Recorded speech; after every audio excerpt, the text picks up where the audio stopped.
Bella never aspired to become a cashier or a stock clerk, since the people who had those jobs carried on endless long-running arguments with one another, usually having to do with when their shift times started or ended, or when they were entitled to a 15-minute break. The baggers seemed somewhat less preoccupied by these kinds of grievances. They were mainly very young and much preoccupied with dating and social engagements. They didn't see bagging groceries as anything more than a temporary way of earning money. No, bagging was not for them.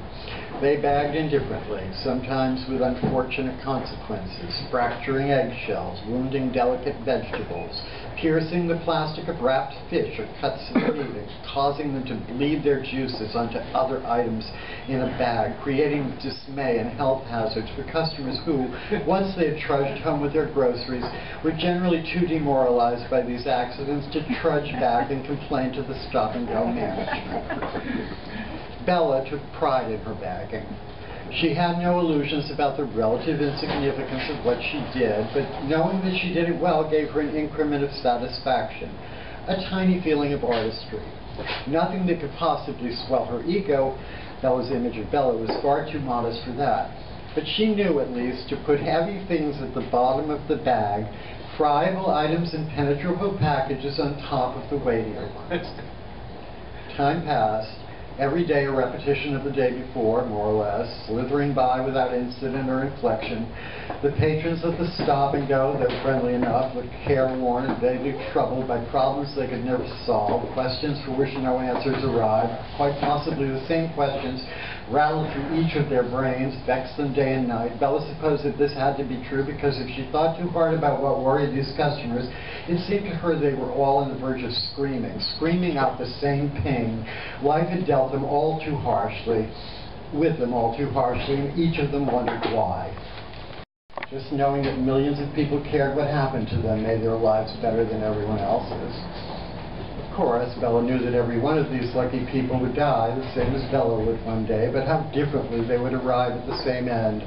How much more pleasantly they'd spend the time before that. Only their photographs had to pass through the lines at the stop-and-go. Their actual persons flew all over the world on private jets. They got to see new things every day, and when they came home, there were dogs and maids and swimming pools and a million other nice things waiting for them. People like Bella, on the other hand, weren't somehow clean enough or smart enough or something enough for anyone to think about them, and if somebody did think about them, it usually proved to be unlucky. When she thought about this, she invariably thought about Felicia, a fellow bagger, and even had considered her almost a fellow bagger, a girl of about 18 or so. Bella had always liked Felicia and had even considered her almost a friend, although they had never spent any time together outside of working hours. Felicia was thin and quick and graceful and careful about her bagging, even though it bored her. Bella recalled that Felicia's voice had a secretive quality, as if she understood things that were left unsaid. She didn't say much herself, a few words sighed out now and then, but Bella sensed that Felicia gave a lot of thought to everything and chose which little she did say with caution. That Felicia kept herself mostly hidden, out of reach. Felicia had pretty hair that she cinched back, hair the color of walnuts, and a face that was prettier than most.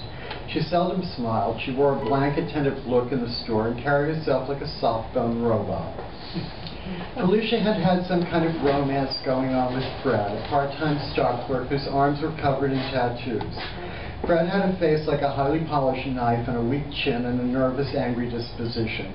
Always rude and never said hello to Bella. He worked at the stop-and-go for 6 months or so and then was let go. The way Bella understood it afterwards, Fred thought Felicia had started carrying on with Philip, the general manager. Felicia often got called to the office and stayed there for long periods of time, but whether she and Philip had a thing, Felicia never said and Bella didn't know.